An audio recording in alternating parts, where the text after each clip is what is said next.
राधे राधे मित्रों, स्वागत है आपके अपने चैनल ज्ञान विचार में। प्यारे मित्रों, आप सभी को प्यार भरा नमस्कार, जय श्री कृष्णा, राधे राधे। प्यारे मित्रों, आज की इस वीडियो में हम बात करेंगे कुछ ऐसे सामानों के बारे में जो हम जाने अनजाने में दूसरों से ले लेते हैं। कोई भी सामान हो, किसी भी व्यक्ति का हो, अगर हम कोई भी सामान लेते हैं तो उसका सकारात्मक नकारात्मक दो पहलू होते हैं। तो उसको लेने से पहले हमें ये सोच लेना चाहिए कि कहीं उसका नकारात्मक पहलू हम पर हावी तो नहीं होगा। इसलिए हमें कोई भी सामान किसी दूसरे व्यक्ति से लेने से पहले सोचना चाहिए। तो कुछ ऐसी ही चीजों के बारे में मैं आपको बताऊंगी कि किन चीजों का हमें इस्तेमाल नहीं करना चाहिए, दूसरे व्यक्तियों का सामान हमें नहीं लेना चाहिए, उनका हमारे जीवन पर क्या दुष्प्रभाव पड़ता है। तो उन्हीं के बारे में हम बात करेंगे आज के इस वीडियो में। देखिए, हर किसी शख्स में दोनों प्रकार की ऊर्जा, नेगेटिव और पॉजिटिव ऊर्जा होती है। वास्तुशास्त्र में कहा गया है कि दूसरों की चीजों का इस्तेमाल नहीं करना चाहिए। वास्तु के अनुसार उनकी नकारात्मक सकारात्मक चीजें उन चीजों के जरिए किसी को भी प्रभावित कर सकती हैं। इसलिए वास्तु के अनुसार दूसरों के इन चीजों का इस्तेमाल करने से पहले हमें सोचना चाहिए या फिर हमें बचना चाहिए और अपनी ही वस्तुओं का इस्तेमाल करना चाहिए। सबसे पहले हम बात करते हैं गिफ्ट या लकी चीज। देखिए, अगर आपको किसी ने कोई गिफ्ट दिया है तो उसे भी किसी को नहीं देना चाहिए। इसके अलावा अगर आपकी कोई चीज बेहद लकी है तो उसे तो बिल्कुल भी किसी को ना दें। वास्तु के अनुसार इससे आपकी सकारात्मक ऊर्जा उसके पास चली जाएगी और आपका जीवन कई तरह से प्रभावित होगा कि आपके जीवन में तनाव आएगा। तो इसलिए अपना कोई भी गिफ्ट है या अपना कोई भी लकी सामान है किसी को ना दें और ना ही आप किसी का सामान इस तरीके से लें। किसी की कोई भी प्रिय चीज है, आपको पसंद आ जाती है और सामने वाला आपको देता भी है, तब भी आपको भूल कर भी उसका सामान नहीं लेना चाहिए, क्योंकि उस व्यक्ति की जो भी नेगेटिव या पॉजिटिव एनर्जी होगी वो आप में प्रवेश कर जाएगी और उसका आपके जीवन पर बहुत बुरा असर पड़ेगा। तो इस बात का आपको ध्यान रखना है। नंबर 2 बात करते हैं घड़ी।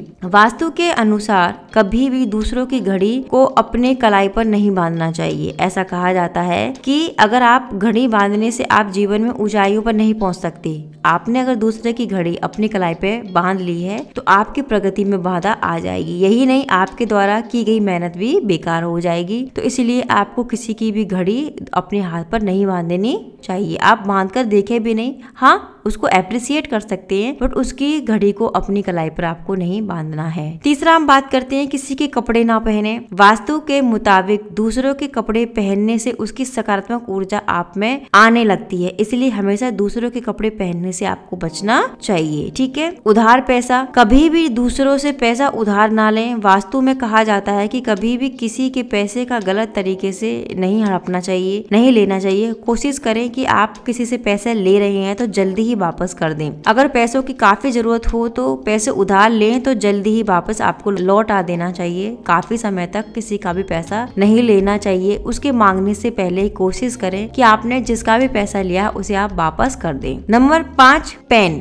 कभी भी किसी का पेन लें तो उसे जरूर लौटा दें। बहुत से लोग ऐसा करते हैं कि अगर आपने किसी का पेन लिया है तो उसका पेन नहीं लौटाते हैं और अपने पास ही रख लेते हैं। ये सरासर गलत है। किसी का भी पेन लेकर आपको उसको तुरंत लौटा देना है। वास्तु के अनुसार कहा जाता है कि किसी के पेन को काम करके उसे तुरंत लौटा देना चाहिए। ऐसा ना करने पर पैसे का नुकसान होता है, आपको आर्थिक संकट का सामना करना पड़ सकता है। इसलिए भूल कर भी किसी का भी पेन आप अपने पास ना रखें। आपने लिया है तो उसको तुरंत तभी लौटा दें। नंबर 6 हम बात करेंगे बिस्तर। कभी भी दूसरों का बिस्तर यानी बेडरूम का इस्तेमाल बिल्कुल भी नहीं करना चाहिए। जी हाँ, अगर आपको परेशानी है तो आप मजबूरी में फंस जाते हैं तब भले ही आप करें, लेकिन अगर आपके पास ऑप्शन है तो उसके अनुसार आपको किसी का भी बेडरूम इस्तेमाल नहीं करना चाहिए। कहा जाता है कि इससे वास्तु दोष बढ़ता है और दूसरे इंसान की जो भी बीमारी है या कुछ भी प्रॉब्लम है वो आपके शरीर में प्रवेश कर जाएगी और आपको इसके अलावा आर्थिक तंगी का भी सामना करना पड़ सकता है। तो कोशिश करें कि आप दूसरे का बिस्तर इस्तेमाल ना करें। यदि हम कहीं रिश्तेदारी में जा रहे हैं या फिर कोई और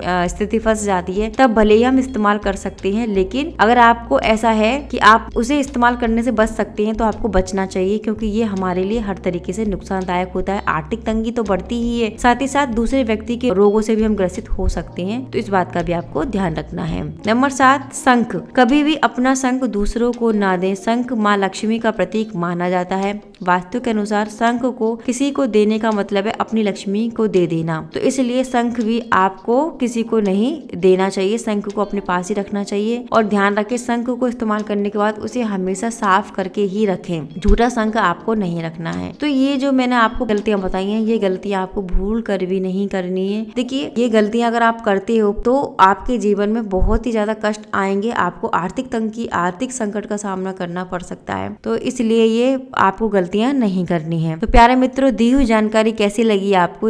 दी हुई जानकारी अच्छी लगी तो प्लीज वीडियो को लाइक जरूर करें, चैनल को सब्सक्राइब करना ना भूलें। मैं ऐसे ही इन्फॉर्मेटिव वीडियोस आपके लिए लेकर आती रहूंगी। मैं नेक्स्ट वीडियो में मिलती हूँ नेक्स्ट टॉपिक के साथ। तब तक के लिए नमस्कार।